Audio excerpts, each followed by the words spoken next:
మీ business ఏదైనా మీ ఊర్లో promotion చేయాలంటే అది సుమన్ టీవీతోనే సాధ్యం. ఇప్పుడే సంప్రదించండి. పులివెందుల ప్రభుత్వ వైద్య కళాశాలను ప్రైవేటీకరణ చేయొద్దు అని చెప్పి ధర్నా చేయడం జరిగింది.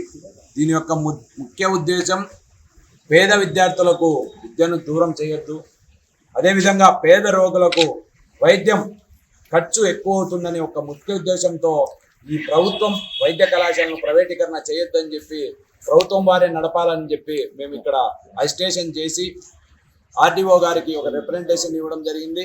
ఆర్డీఓ గారు కూడా బాగా స్పందించారు. నేను ఇప్పుడే కలెక్టర్ గారికి ఈ విషయాన్ని తెలియజేస్తాను, ప్యాక్ చేసి పంపిస్తానని చెప్పడం జరిగింది.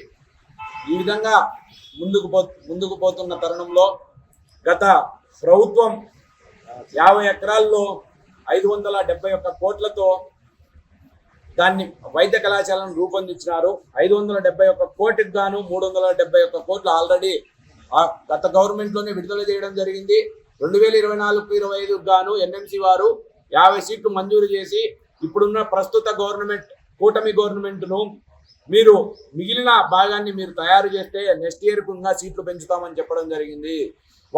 వాళ్ళు చెప్పిన ఆన్సర్ ఏమిటంటే, వాళ్ళు రాసిన లేఖలు ఏమిటంటే, మేము ఈ 50 సీట్లను కూడా మాకు ఇంక్రిమెంట్స్ లేవు, అవి లేవు, ఇవి లేవు, మేము ఇక్కడ ఉన్నటువంటి ప్రాంతాన్ని పూర్తి చేయలేము, మిగతా ఎక్కడ వేసిన గొంగలు ఎక్కడే ఉన్నట్టు ఉందని చెప్పి లేఖ రాయడం జరిగింది. మీరు లేఖ రాస్తూ మాకు ఈ సీట్లు వద్దని చెప్పినారు, బాగుంది, నెక్స్ట్ ఇయర్ కన్నా మేము తయారవుతుందేమో పులివెందుల ప్రభుత్వ వైద్య కళాశాల ఇక్కడ ఉన్నటువంటి పేద విద్యార్థులు వైద్య విద్యను చదువుకొని, అదేవిధంగా ఇక్కడ ఉన్నటువంటి ఎవరికన్నా బాగాలేకపోతే దగ్గరలో ఉండే హాస్పిటల్ ఇట్లా అనంతపురం అయితే ఏమి, ఇట్లా తాడిపత్రి అయితే ఏమి, ఇట్లా పులివెందులు అయితే ఏమి, వేంపల్లి అయితే ఏమి, దాదాపు చుట్టుపక్కల ఉన్న ప్రాంతాల ప్రజలు కూడా ఆరోగ్యం పడకుండా ఉంటారనుకున్నాం. కానీ జీవో నెంబర్ 598 తెస్తూ చంద్రబాబు నాయుడు గారు ప్రైవేటీకరణ చేయడం, ప్రజలను భిక్షగాలను చేయడం అనే ఒక ఉద్దేశంతో చేయడం జరిగింది. ఇది రాజకీయ కక్షతో మాత్రమే జరుగుతుందని మేము ఇక్కడ ఉన్నటువంటి ప్రజలమంతా భావిస్తున్నాము. కేవలం రాజకీయ కక్షతో మాత్రమే చంద్రబాబు నాయుడు గారు పులివెందులపై సౌతి ప్రేమ చూపిస్తూ జగన్మోహన్ రెడ్డి గారి మీద ఉండే కక్షతో ఇక్కడ ఉన్నటువంటి పులివెందుల ప్రజల జీవితాలతో మానాలతో ఆడుకుంటున్నాడు చంద్రబాబు నాయుడు గారు. ఇది మీకు తగదు, గుర్తుపెట్టుకోండి. మీరు ఈ రాష్ట్రానికి ముఖ్యమంత్రి,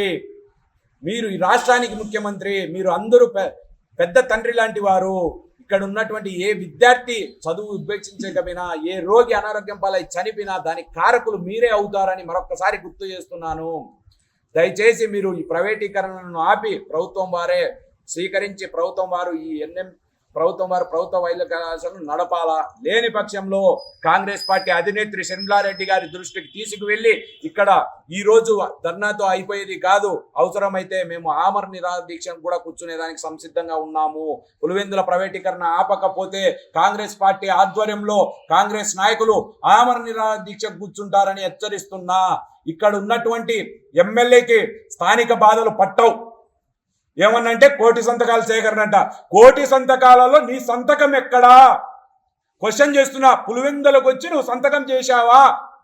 నీ నియోజకవర్గంలో కాలేజీ ఉంది కదా. ఎమ్మెల్యే గారు, మాజీ ముఖ్యమంత్రి వర్యులు జగన్మోహన్ రెడ్డి గారు, స్ట్రైట్ క్వశ్చన్. మీ కోటి సంతకాల సేకరణ మీ పార్టీ పెట్టింది. మీ పార్టీ పెట్టిన దాంట్లో మీ కాన్స్టిట్యున్సీలో నువ్వు ఎమ్మెల్యేగా ప్రాతినిధ్యం వహిస్తున్న ప్రాంతంలో నువ్వు సంతకం పెట్టావా అని క్వశ్చన్ అడుగుతున్నా. మీకు ఇక్కడ ఉన్నటువంటి పులివెందుల ప్రాంతంలో ఉన్నటువంటి ఏ బాధ పట్టదు. మీకు ఎంతసేపునే ప్రతిపక్ష హోదా కావాలా, దానికోసం కొట్లాడతారు మీరు. ఇక్కడ ఉన్నటువంటి ఎంపీ గారు అవినాష్ రెడ్డి గారు, ఆయన ఎంతసేపునే ఆయన కేసుల సమస్య మీద తప్ప ప్రజల సమస్య పైన అసలు ఏ క్వశ్చన్ ఆలోచించే పాపాన పోవడం లేదు.